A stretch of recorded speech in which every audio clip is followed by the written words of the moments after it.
Are we okay for you to introduce yourselves and what your organisation is about as a whole? Okay, yeah, sure. If you do Bread for Life, I'll do WOW. Yeah. Yeah, when you're ready. Oh, okay, hi, my name is Jessie Allen. So I'm representing an organisation called Bread for Life. Bread for Life is based at 88 Wednesbury Road here in Walsall. So 88 Wednesbury Road is the address for the New Testament Church of God Faith Temple. So Bread for Life was the brainchild of Reverend Laurel Woodstock, who is passionate about community health and well-being. And so the aim of Bread for Life is to empower the community members to be able to make healthy choices, to be able to increase their activity levels, to be able to eat better, to make better food choices. And also, it's also about trying to build capacity within the community. So when we say capacity building, we're trying to ensure that more people are equipped with the skills and resources to be able to help other people.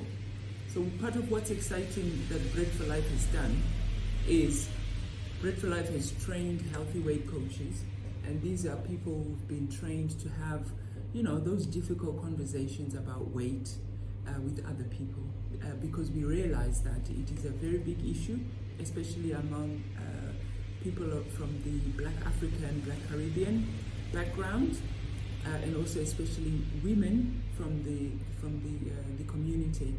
So we are tackling the issue of healthy weight and supporting people to be able to make those choices.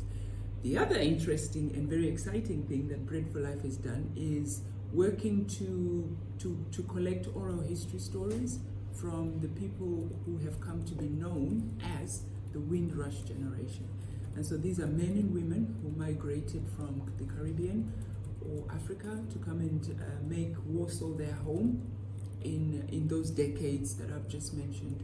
And this was a time of a lot of social change and a lot of struggle for them facing racism and discrimination. So we are working in collaboration with Walsall College and also with the Walsall Archives to create a documentary that's going to be deposited at the archives, and also the transcripts from the interviews are going to go there as well. So that's something really we're excited about that we'd like to talk to you a bit more about later on. But I'll give you over to Maureen. She'll tell you about WOW. Hello, my name's Maureen Taylor. I'm the public assistant for WOW. WOW means Women Outreach Workers in Walsall. It's a group that is made up of female. Any person, female over 18 can join. Under 18s have to join with a parental consent.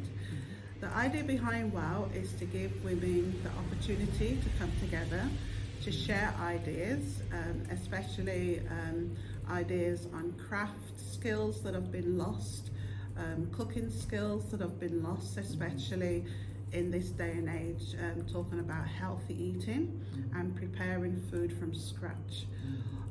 Also skills in terms of communicating to younger ladies how to develop themselves, how to keep themselves, present themselves well in society, how to be proud of who they are, and how to survive. One of the things that WOW does is look at the mental health of our women, especially during the COVID period when the women couldn't get out. WOW was very good. WOW contacted the women by phone, and a few of us that were brave also visited some of the older ladies. We stayed on the doorstep, but we made sure they had somebody to talk to.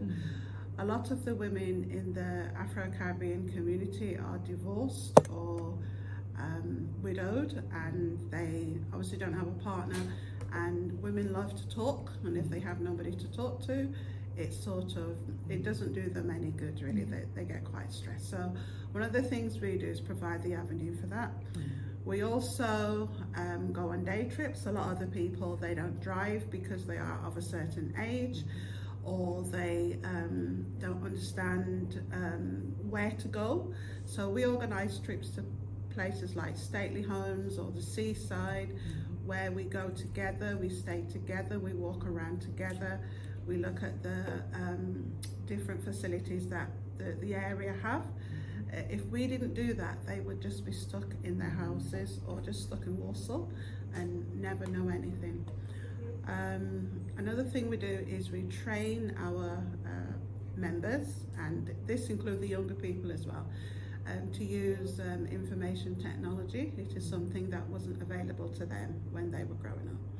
And we also empower them, and One Walsall has been very good to us, giving us a health check and helping us to know what to do, helping them to work out the policies and the governing documents, and to learn the language of community groups, to learn the language of voluntary organisation in terms of applying for funding. We also give the women self-esteem by encouraging them to take part in roles like leaders or treasurers or chairperson, secretaries, giving them those responsibilities, and then obviously the skills that they need to go with them, so that when they move on from Walsall, they have something to take with them, and they also have something to pass on to the next generation. So that's what women outreach workers do. Yeah, that's really good, really interesting. Just a few questions about the day trips and stuff like that. So are you funded by like charity events doing that to take them out on the day trips? Right, when we did the first day trips, we funded it ourselves because they pay, we collect a fee every week. We would like about £2, but if they can't afford it, we just say you give us whatever you can. And we use that to buy our refreshments as well. The day trips we fund ourselves, but if it's in the month of October, we apply for funding from Walsall Council for Black History, and then they go on a free day trip from Black History. But anything outside of that, we pay ourselves. That's lovely. And over the 12 months, this can go into the both of you. And what key achievements would you say you've had within the past year, also within the organisations? I think for Bread for Life, big part of it has been to get some funding approved from the National Lottery Heritage Fund, which was almost £100,000, to be able to do the work we're doing, and also the opportunity to develop further projects from that funding. It's been huge for Bread for Life. I think it's something that we would not have imagined 12 months ago, being able to be in this position. We had a lot of help from One Walsall in terms of developing the application for the funding and just general support. That's why we really rate One Walsall very highly. Yeah. And for us, when we first started out, we didn't really have anything, just a pen and a paper. And we obviously kept collecting the subs to buy resources. One of the great achievements we have got now, we have developed, we've built up quite a lot of resources. We now have tables and chairs, we have projectors, we have projector screens, we have cutlery, we have a computer, our printer's just broken. But when we have a function, we don't have to be running around begging or borrowing stuff. We can say, right, here's we hire the room, we use the church, we rent the church, but we can just set up all our equipment and we don't have to worry about where's it coming from. That's a great achievement. And what the ladies have done, they've got a list of things in terms of hard resources. And every time we apply for funding, we get one of the hard resources out of it, so that we are building up things for us to use. The other thing that we've done, which we're quite proud of, some of the younger ladies have asked if they can help, not in as much as we do because they're at college, but can they help, like when we have a function, there's a young lady, she really loves to write, so she will come along and she says, can I do the registration? So she will sit and she will do the registration. She's learning all those skills about interacting with people. She's the first person that they will see when they come into the building. So, just learning to be accommodating, smile at them, and obviously just learning office skills of how to record that. So we're quite proud of that. We're also proud of the fact that we work with a lot of different organisations in Walsall. We work with, because we're an Afro-Caribbean group basically, but we're open to any woman. We're part of One Walsall. We work with the Big Poll Free movement, so we go to their meetings and we take part in their social events. We work with, there's another group called Black Sisters in Walsall. We work with them. Any group that comes along that we feel, okay, this is a good opportunity for women to interact, then we work with them. And how long have you both been having your organisations for?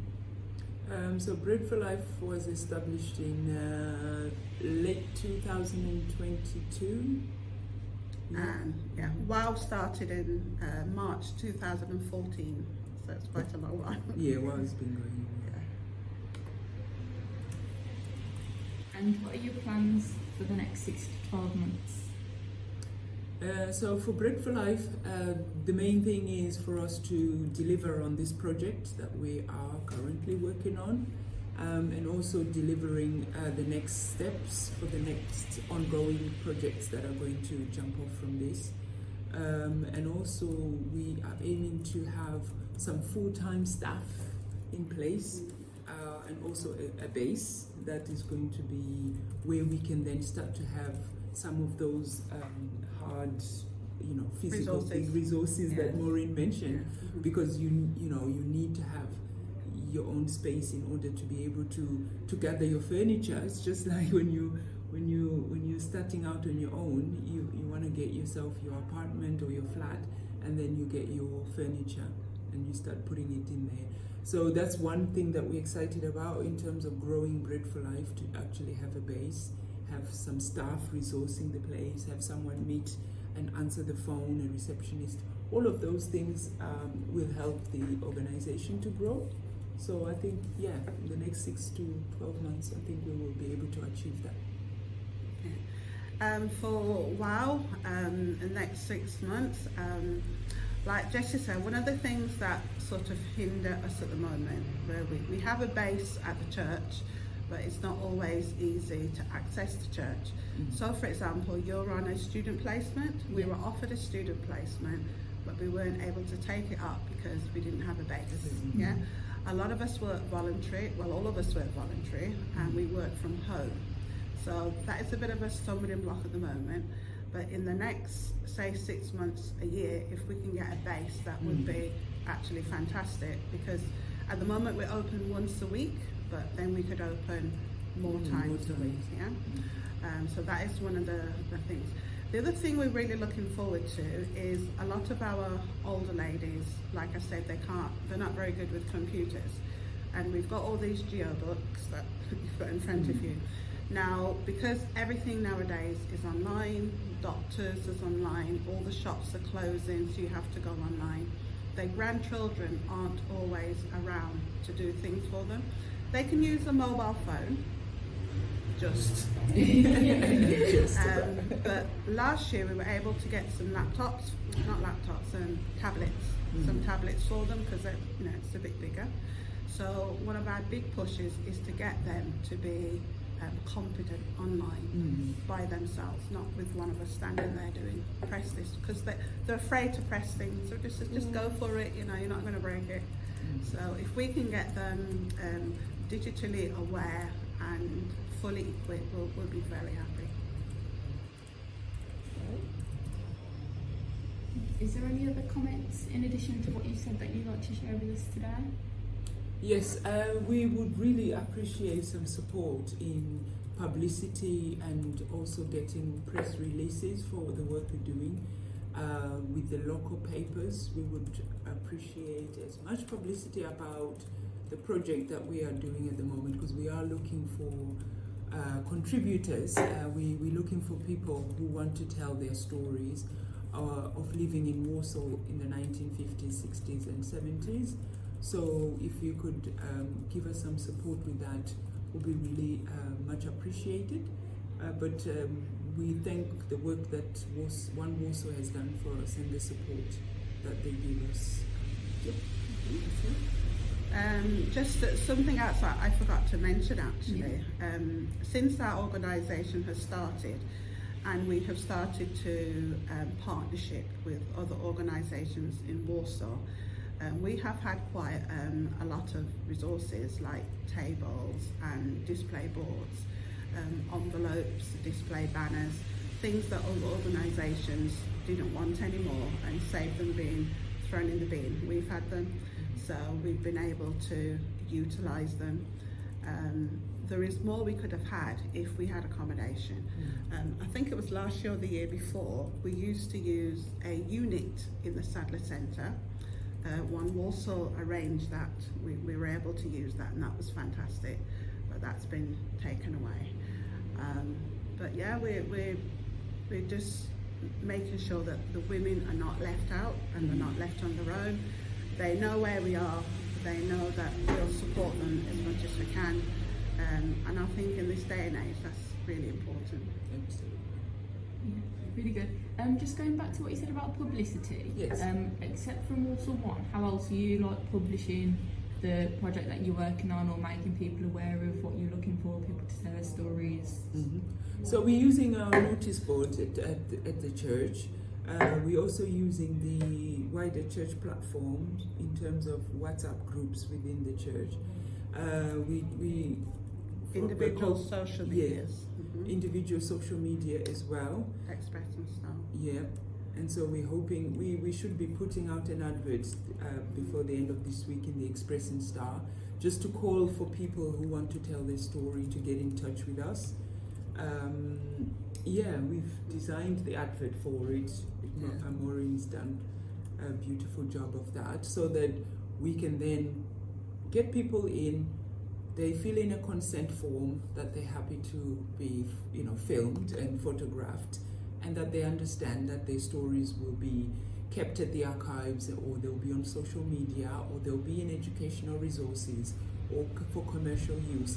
Because we're hoping to take the documentary on a tour around film festivals, and really push and tell the story of the Windrush generation to as many people, because it's about the next generation learning about these experiences, and also taking life lessons from how they faced these type of struggles, because there are struggles that really define what it means to be human, and what it means to be human in a world full of strangers. So that is something I think that is so valuable, and it will be a great legacy for anyone who takes part in the documentary, to know that they contributed to something that will last way beyond their own lifetime and into the future, for future generations.